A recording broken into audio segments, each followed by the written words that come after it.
"I was told you need a cook," Ella Thompson said, stepping down from her wagon as gunfire echoed across the Texas plains. Jack Hawthorne crouched behind his overturned kitchen table, rifle clutched against his chest. Dust motes danced through bullet holes in the cabin walls. The acrid smell of gunpowder hung thick in the afternoon air. His last cartridge sat cold in his palm. Through the shattered window, he watched his ex-wife smooth her travel dress with steady hands. Behind her skirts, a small face peered out. Millie, their daughter, 7 years old now, with Ella's dark eyes and his stubborn chin.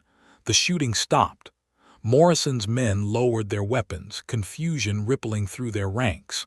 A woman and child had just walked into a gunfight as calmly as entering church. Jack's breath caught in his throat. 3 years. 3 years since Ella had taken Millie and disappeared into the vastness of post-war America. 3 years of silence that had carved hollows in his chest deeper than any bullet could. "Well, I'll be," one of Morrison's riders called out. "Looks like Hawthorne's got himself some visitors." Iron Pete Morrison himself sat astride his black stallion, silver teeth glinting beneath his mustache. His pale eyes studied Ella with the calculating gaze of a man who weighed everything in terms of profit and loss. "Ma'am," Morrison tipped his hat with mock courtesy, "this ain't no place for decent folk. My business with Hawthorne here is nearly concluded." Ella's gaze swept over the scattered cattle, the ransacked outbuildings, the trampled vegetable garden. Her expression remained unreadable as stone. "Appears your business involves considerable destruction," she observed. Morrison's laugh carried no warmth. "Sometimes progress requires clearing away the old to make room for the new. Hawthorne's had ample opportunity to accept my generous offer." Jack rose slowly from behind the table, rifle still trained on the window. His legs shook from crouching too long, or maybe from seeing Ella again. Her face had grown leaner, more weathered. Hardship had carved new lines around her eyes, but she stood straight-backed and fearless, the way she always had. "The lady asked you to leave," Jack called out, his voice hoarse from shouting over gunfire. Morrison studied the reunion with interest. "Your woman Hawthorne, interesting timing for a social call," heat flashed in Ella's eyes. "I belong to no man." "Of course not, ma'am. My apologies." Morrison's tone dripped false courtesy. "Well then, I believe we've made our point for today. Hawthorne, you have until tomorrow to reconsider. After that, my patience expires." The riders wheeled their horses and thundered away, leaving clouds of dust that turned the late afternoon sun rust-colored. Jack emerged from the cabin, rifle lowered but ready. Up close, Ella looked even more changed. Her hands bore new calluses. Her dress, though clean and mended, showed signs of long wear. She'd been struggling too. Millie stepped fully from behind her mother's skirts. She wore a blue calico dress and boots that had seen considerable walking. Her hair was braided with the same meticulous care Ella had always shown. "Hello, Papa," Millie said quietly. The word hit Jack like a physical blow. Papa, not Daddy, not Father. Papa, the way she'd said it when she was 4 and followed him around the ranch like a devoted shadow. "Hello, little bird," he managed. Ella's jaw tightened at the old pet name. Another lifetime ago, she used to smile when he called their daughter that. "Your situation appears dire," Ella said, surveying the damage with professional assessment. Jack almost laughed. Dire. His cattle scattered, his fences cut, his last hired hand fled to safer employment. Morrison's daily visits growing more violent, his savings dwindling to nothing. "Could be worse," he said. "How? You could have arrived tomorrow after Morrison finished what he started." Something flickered across Ella's face. Relief maybe, or calculation. "I heard in town you were having difficulties." "Which town?" "Millbrook, 20 miles east." Ella had been close for days, maybe weeks, gathering information. The thought unsettled him. "Who told you? Does it matter?" It did matter, but Jack couldn't articulate why. Everything about Ella's arrival felt too convenient, too precisely timed. She'd always possessed an uncanny ability to appear exactly when needed, whether for birthing calves or mending broken fence posts or holding him together after his father died. I can cook, Ella continued, clean, help with basic ranch work, in exchange for temporary shelter. Temporary. Until you're back on your feet. Jack studied his daughter, who watched this negotiation with the careful attention of a child accustomed to adult uncertainty. She looked healthy but tired. Her dress fit well, but Jack recognized the fabric from an old skirt of Ella's. They needed sanctuary as much as he needed help. Morrison meant what he said about tomorrow. I assumed as much. Could be dangerous. Most things worth doing are. The wind picked up, carrying the scent of approaching rain. Jack's roof leaked in 3 places. His stores were nearly empty. Winter approached with the inexorable certainty of debt collectors and land grabbers. Why now, Ella? She met his gaze directly. Because running gets tiresome. And because Millie deserves better than constantly looking over her shoulder. Truth, but not the whole truth. Jack recognized the careful phrasing, the way Ella revealed just enough to satisfy immediate questions while keeping deeper motivations hidden. But he was in no position to interrogate motives. Millie can take the small bedroom, you can use the loft. That's acceptable. They stood in the gathering dusk, 3 people bound by blood and history and secrets yet unspoken. Somewhere in the distance, a coyote called to its pack. Morrison would return tomorrow, probably with more men. But tonight, for the first time in months, Jack wouldn't face the darkness alone. Dawn came gray and reluctant, heavy with unspoken tension. Jack woke to the sound of wood splitting. He pulled on his boots and stepped outside to find Ella feeding kindling into the stove. She moved with the efficient grace of someone accustomed to making much from little. Coffee already brewed, biscuits browning in the Dutch oven. The kitchen swept clean of yesterday's debris. Been up long? He asked. Long enough. Millie sat at the scarred wooden table, sketching pictures in the dust with her finger. A horse, a house, a family of 3 stick figures holding hands. Jack's chest tightened. After breakfast, he rode out to gather the scattered cattle while Ella assessed the damage to his household stores. The morning stretched wide and empty, punctuated only by the distant lowing of lost stock and the whisper of wind through broken fence posts. His herd had been decimated. 20 head remained from what had once been 60, the rest driven off or shot for sport. Morrison's signature was written across his land in bullets and boot prints. When Jack returned at midday, he found Ella mending his shirts with thread pulled from her own petticoat. Her hands moved with practiced economy, turning tears into barely visible seams.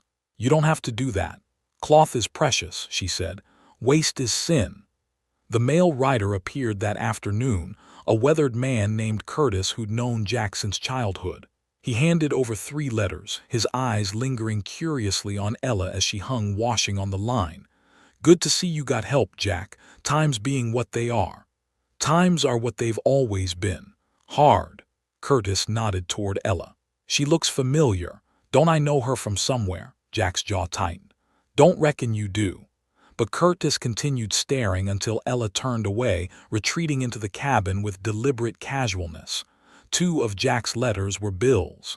The 3rd bore an unfamiliar return address. He tucked it into his shirt pocket without opening it. That evening, Ella prepared supper from ingredients that shouldn't have existed in his empty larder.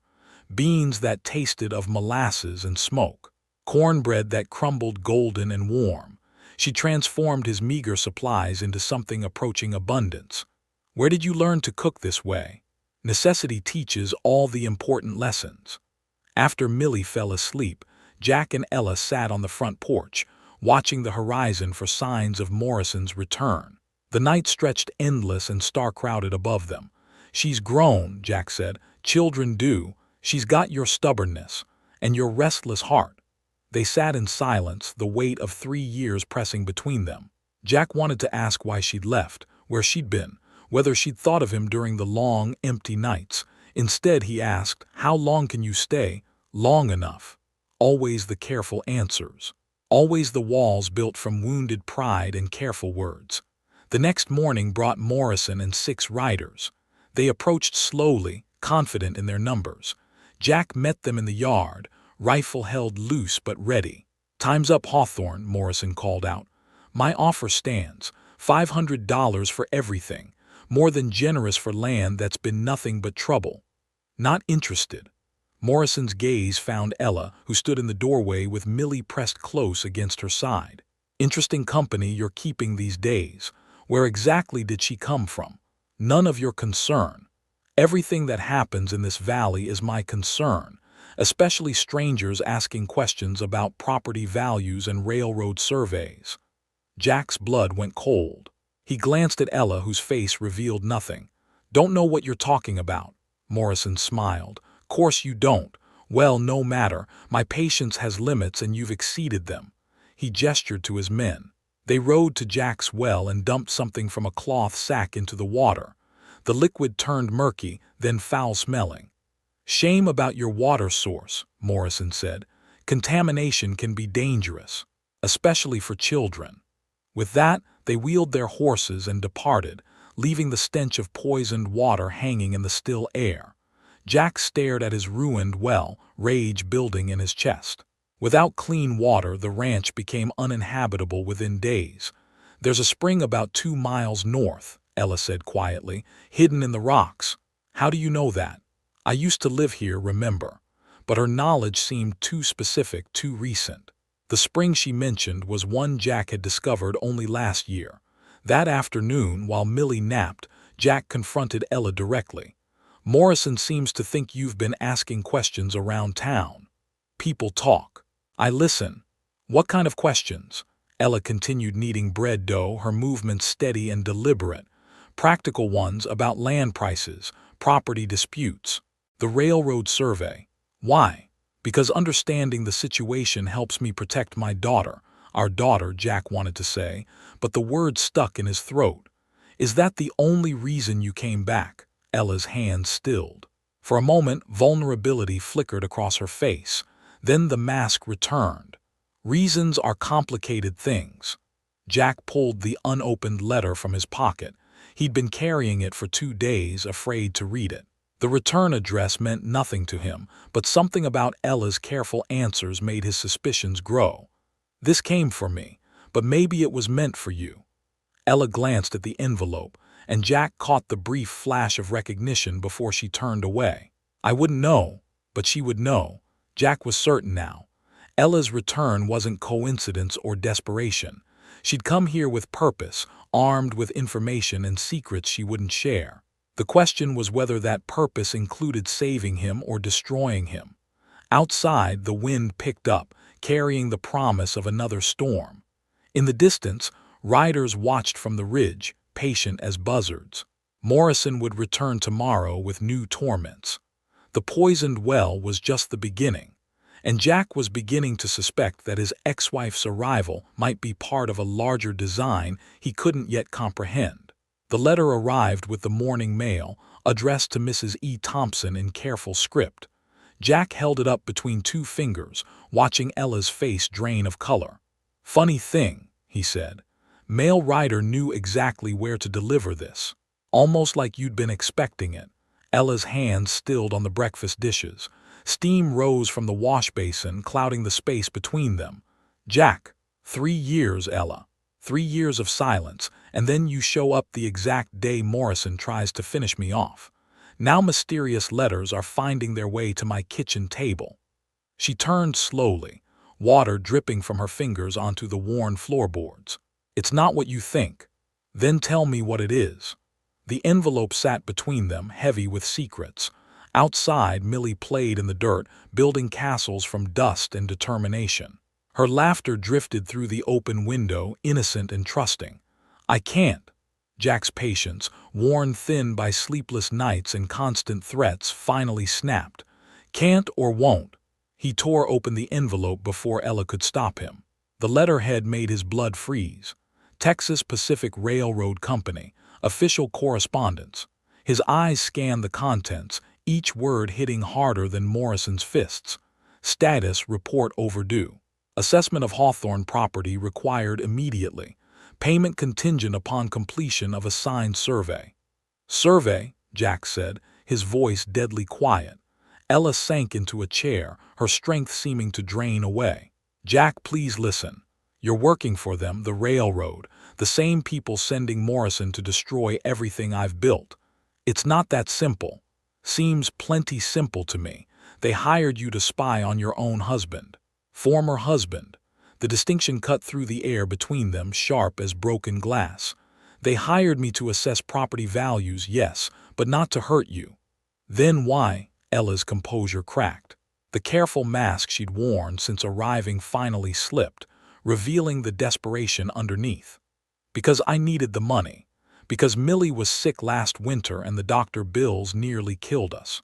Because I've been cleaning houses and taking in washing for 3 years, barely keeping us fed. Jack stared at her, seeing clearly for the first time the toll their separation had taken. The too thin wrists, the mended dress worn threadbare at the elbows, the way she rationed food, giving Millie larger portions while claiming she wasn't hungry. You could have come to me, could I? After the way things ended between us. The memory hung heavy in the room. Their last fight. The things they'd said that couldn't be taken back. The door slamming with the finality of a coffin lid. So you took their money instead. I took their money to protect you. By spying on me. By learning what they really wanted. By finding out how much they were willing to pay. By getting you information you could use. Jack crumpled the letter in his fist. Information like what? The railroad wants a straight line through this valley. Your land sits right in the middle of their planned route. Morrison's been buying up properties for half their value, then selling them to the railroad for 10 times what he paid. And you're helping him. I'm helping you. My assessment report is due tomorrow. I was going to tell them your land is worthless. Rocky soil, poor drainage, unsuitable for development. Jack's anger faltered. That's a lie. Of course it's a lie, but it might make them root around you entirely. And cost you your fee. Ella nodded. $500, more money than I've seen in 3 years. The same amount Morrison had offered. Jack understood now why his ex-wife looked so worn, so desperate. She'd been planning to sacrifice her payment to save his ranch. But the betrayal still burned. You should have told me. When? The moment I arrived and you were fighting for your life. Or later when you made it clear you didn't trust me.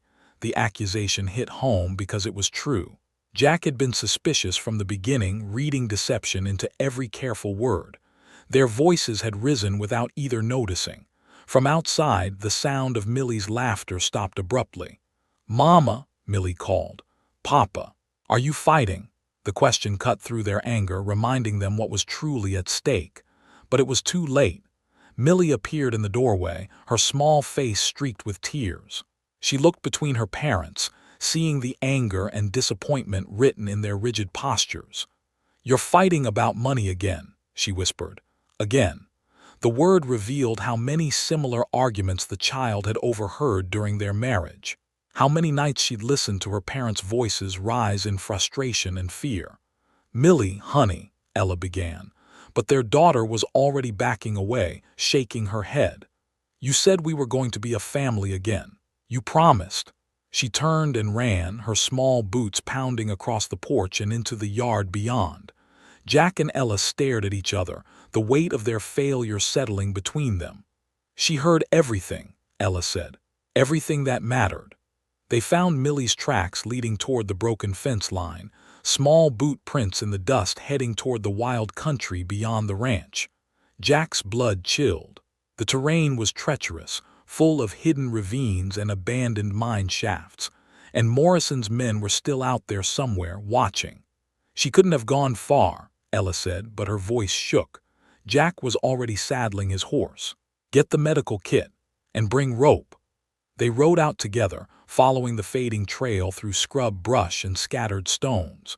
The afternoon sun beat down mercilessly, turning their search into a race against time and dehydration. An hour in, they heard it.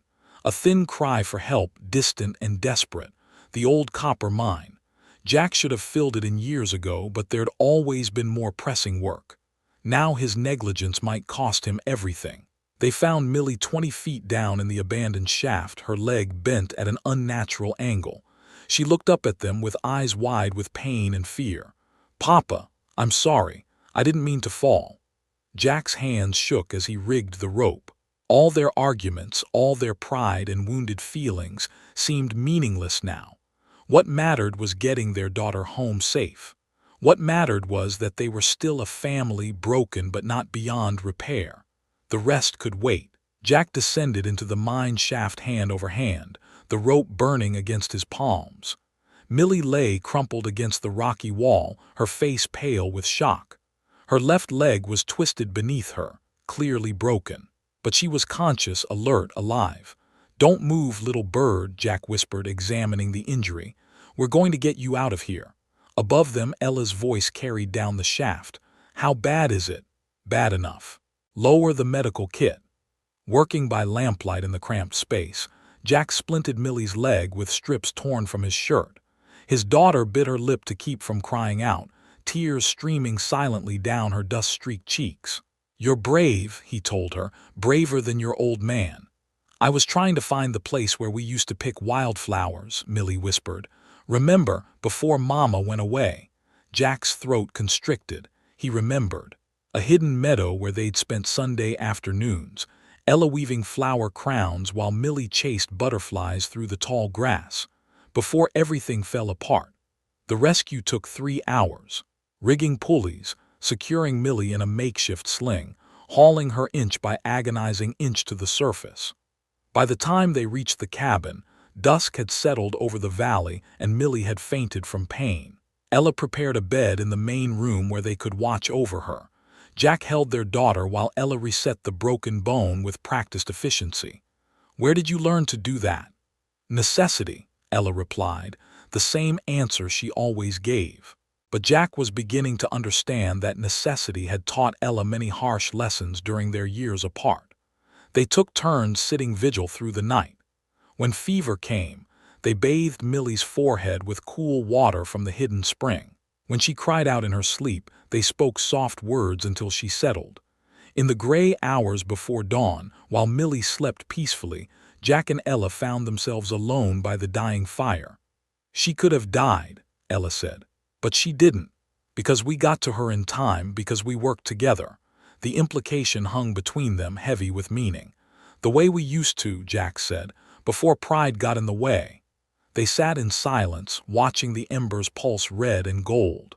Outside, the wind carried the scent of rain and the distant sound of cattle lowing. "I never wanted to leave," Ella said finally. Jack's hand stilled on his coffee cup. "You packed your bags. After you made it clear there was no place for us here." "I never said that. You didn't have to. Every time we went to town, I could see it in your face. The shame. The way you looked at people looking at us." Jack stared into the fire, memory cutting deep. He remembered those trips to town, the stares and whispers, the way conversations stopped when they entered the general store. But he'd thought he was protecting them by ignoring the looks, by pretending they didn't matter. "I was proud to be your husband," he said. "Then why couldn't you say so? Why couldn't you tell Mrs. Henderson to mind her own business when she made those comments about mixed families? Why did you just stand there? Because fighting would have made things worse." For who? Jack had no answer. The truth was he'd been afraid. Afraid of losing business, afraid of making enemies, afraid of the violence that might follow if he pushed back too hard. "I thought silence was protection," he said. "Silence was surrender. It told everyone that you agreed with them." "Including you," Ella nodded. "Including me." Jack set down his cup and turned to face her fully. "I never agreed with them. I thought you were the finest woman I'd ever known. Still do, but you never said it, not when it mattered. I'm saying it now, 3 years too late." The words cut, but Jack absorbed them without flinching. She was right. His cowardice had cost them everything. "What about you?" he asked. "Why did you really come back?" Ella was quiet for so long he thought she wouldn't answer.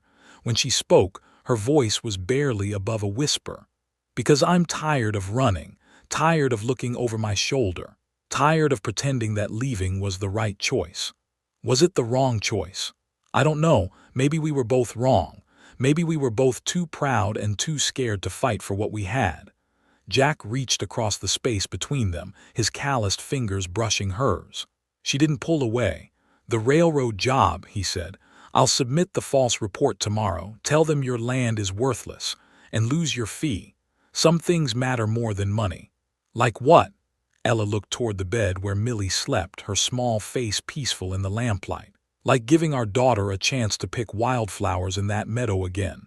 Jack's chest tightened. Even if it means staying here, dealing with people's stares and comments. Let them stare. Let them talk. We know who we are. And who are we? A family, broken maybe, but still a family. Outside, the first drops of rain began to fall, pattering against the window glass. The drought was breaking. The poisoned well could be cleaned and refilled. But other storms were gathering. At first light, a rider approached under a white flag. Not Morrison this time, but one of his men, bearing a message. Jack read it twice, his expression growing darker. "What is it?" Ella asked. "Morrison knows about your railroad connection. He's threatening to expose you as a spy unless I sell to him by noon today." "Let him talk." "What can he prove?" "More than we'd like, probably. And even if he can't prove anything, the accusation alone will turn every rancher in the valley against us." Ella's face hardened. "So we run again, or we fight." "How?" "Morrison has 6 men. We have a broken-legged child and a water supply that tastes of kerosene." Jack folded the letter carefully, his mind working. Morrison had made one mistake. He'd assumed Jack and Ella were still the same frightened people who'd let fear drive them apart. But shared crisis had reminded them what they were capable of when they stood together. "We fight smart," Jack said. "The way you taught me. I never taught you to fight. You taught me that sometimes the best defense is making your enemy think they've already won." Ella's eyes sharpened with understanding. "The railroad report. What if Morrison's threat actually helps us?" "How?" Jack smiled grimly. "Because now we know exactly what he's afraid of." Ella sat at the kitchen table, pen hovering over the railroad company's assessment form.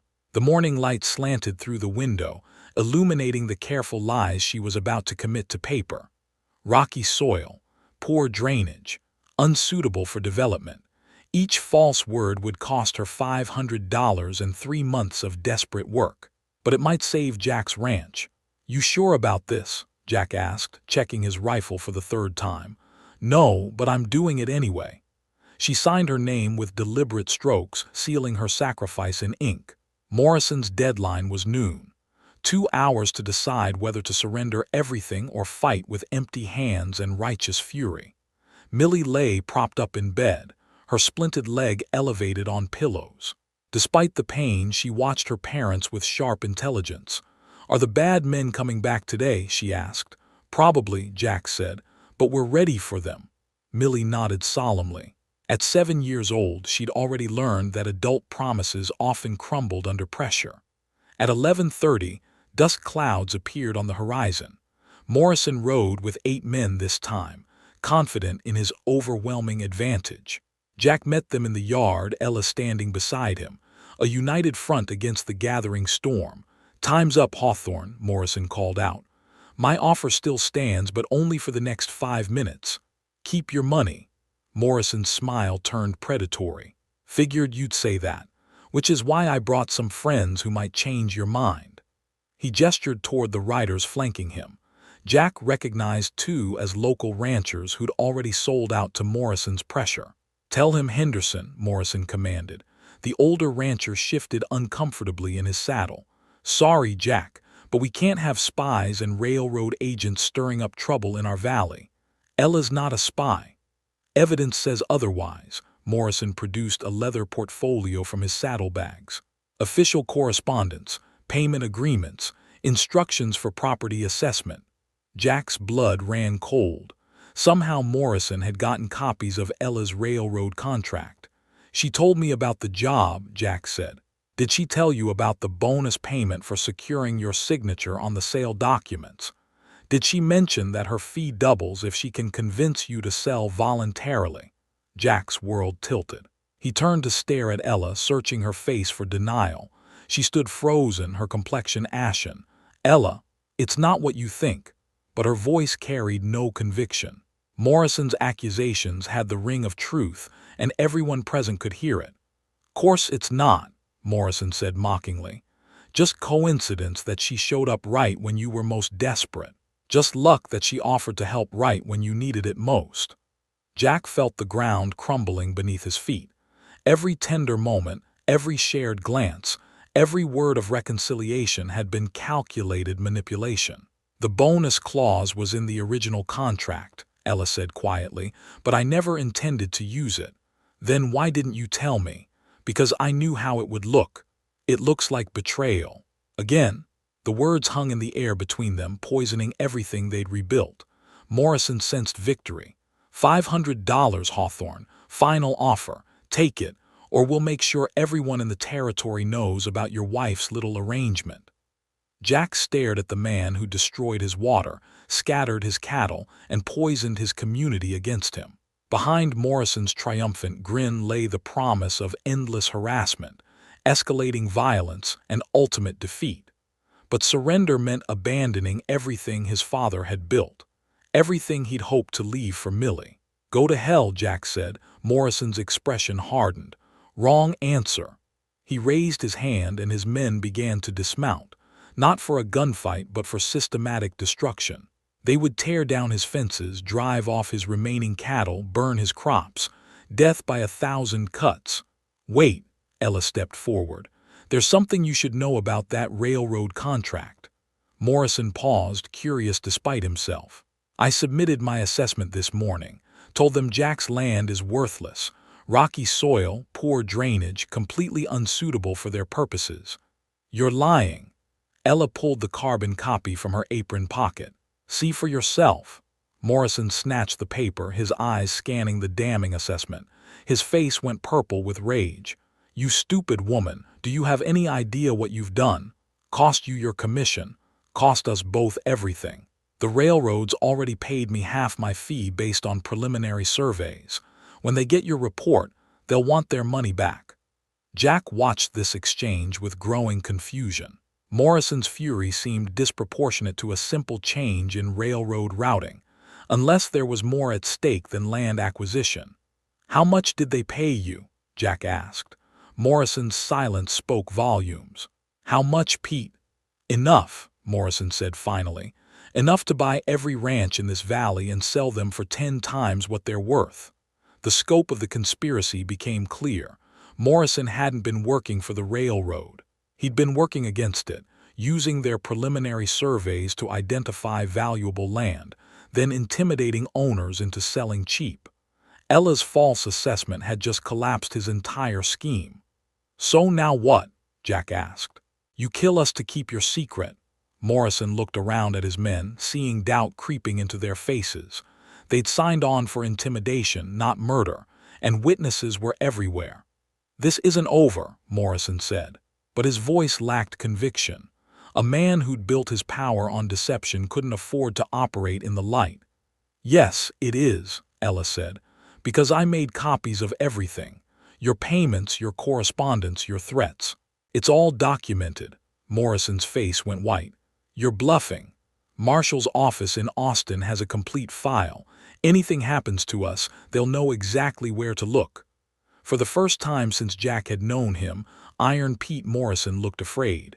The riders departed without another word, leaving only dust and the promise of eventual reckoning.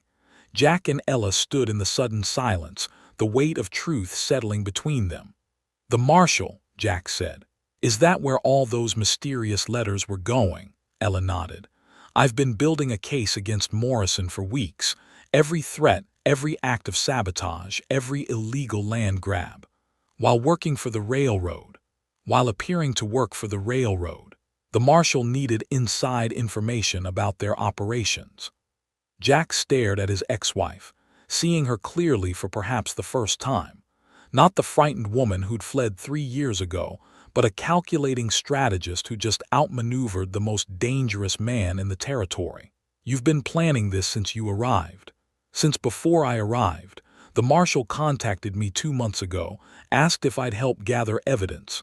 And you said yes. I said yes because Morrison destroyed our marriage the first time. I wasn't going to let him destroy our second chance. The admission hung between them, heavy with implication. Second chance. The words Jack had been afraid to hope for. In the distance, thunder rumbled across the vast Texas sky. The marshal arrived 3 hours later with 6 deputies and a warrant for Morrison's arrest. Jack watched from his porch as they rode up the valley road, badges glinting in the afternoon sun. Behind them followed a wagon carrying chains and the weight of justice too long delayed. Marshal Crawford was a weathered man with silver hair and eyes that had seen too much frontier violence. He dismounted slowly, studying the bullet holes in Jack's cabin walls. "Mrs. Thompson, I presume," he said, tipping his hat to Ella. "Marshal Crawford, thank you for coming. Your evidence was quite compelling. Morrison won't be bothering anyone for a long time." Jack stepped forward, still trying to understand the scope of what Ella had orchestrated. "How long have you been investigating him?" 2 years, but we needed someone on the inside. Someone Morrison would trust enough to reveal his methods. And you chose Ella. She chose herself. Contacted my office after hearing about the railroad surveys. Said she had personal reasons for wanting Morrison stopped. Jack looked at his ex-wife with new comprehension. Her return hadn't been about money or desperation. It had been about justice. "Where is Morrison now?" Ella asked. "Austin jail, along with 3 of his men. The others are scattered to the wind, probably halfway to Mexico by now." Crawford pulled out a leather folder thick with documents.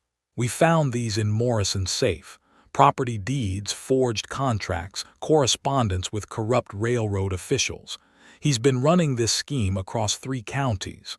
What happens to the ranchers who sold to him? They get their land back. Morrison's sales are void, conducted under fraudulent pretenses."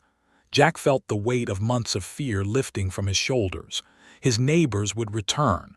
The valley would heal. "There's one more thing," Crawford said. "The railroad company wants to make amends.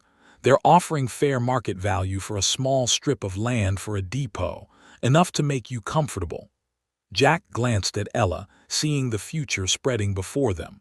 Financial security, safety, the chance to rebuild what they'd lost. "I'll consider it," he said.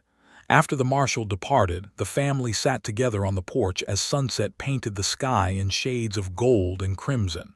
Millie dozed against Ella's shoulder, her broken leg healing with the resilience of childhood. "You could have told me," Jack said quietly. "Could I? Would you have believed me? Or would you have assumed it was another betrayal?" Jack considered this, remembering his suspicions, his readiness to assume the worst. Probably the latter. Trust has to be earned back. On both sides. They sat in comfortable silence, watching the first stars emerge. In the distance, cattle lowed peacefully. The poisoned well was being cleaned. Fences would be mended. "What happens now?" Jack asked. "Now we decide if we're brave enough to try again." "Are we?" Ella's hand found his in the darkness. "I think we might be." The next morning brought neighbors. Ranchers whose land had been returned, families who'd fled Morrison's terror and were now coming home. They arrived with tools and willing hands, ready to help repair the damage. Mrs. Henderson was among them, the same woman whose cruel comments had driven wedges between Jack and Ella years before. She approached with hesitant steps, wringing her hands. "Mrs. Thompson," she said, "I owe you an apology. Several apologies, actually." Ella continued kneading bread dough, her movements steady and sure. "Apologies are freely given when they're truly meant. They are. What I said before about mixed families, about people knowing their place, I was wrong. Fear makes people say terrible things. Yes, it does. I'd like to make amends if you'll let me." Ella looked up from her work, studying the older woman's face. Whatever she saw there satisfied her. "There's plenty of work to be done. Extra hands are always welcome." By afternoon, the ranch buzzed with activity. Men replaced broken fence posts while women cleaned and organized the damaged household. Children played in the yard, their laughter echoing across the valley. Jack found himself working alongside neighbors who'd once crossed the street to avoid him. The crisis had burned away pretense, revealing the fundamental decency that lived beneath surface prejudices. As evening approached, the volunteers departed, leaving promises to return tomorrow. The work would continue until everything was restored. Jack and Ella sat on their rebuilt porch, watching Millie chase fireflies in the gathering dusk. Her leg was nearly healed, her spirit completely restored. "She's happy," Ella observed. "She's home." "Are we home, I mean?" Jack looked at his wife, seeing the woman he'd fallen in love with so many years ago. Older now, weathered by hardship and strengthened by survival, but still the same fierce heart, the same quiet courage. "If you'll have me, I think I might." 3 months later, they remarried in the same valley where they'd first met. The ceremony was simple, attended by neighbors who'd once whispered behind their backs and now stood as witnesses to their second chance. The depot was being built on the northern edge of Jack's property, bringing prosperity and connection to the isolated valley. The railroad company had kept its word, paying generously for the small strip of land. But the real wealth lay in simpler things. Mornings spent working side by side, evenings on the porch sharing quiet conversation, the sound of Millie's laughter as she picked wildflowers in the hidden meadow they'd rediscovered. On quiet nights, when the wind carried the distant sound of train whistles, Jack and Ella would sit together and remember how close they'd come to losing everything, how pride and fear had nearly destroyed what love had built. They'd learned that some things were worth fighting for. That courage wasn't the absence of fear, but the decision to act despite it. And that sometimes, the most important journeys led not to distant places, but back home to the people who mattered most. The valley stretched before them, wide and welcoming under the endless Texas sky.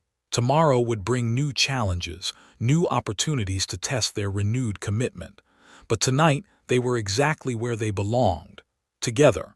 And that is all to the story for now. Please let me know where you are tuning in from. Perhaps we will create a story there.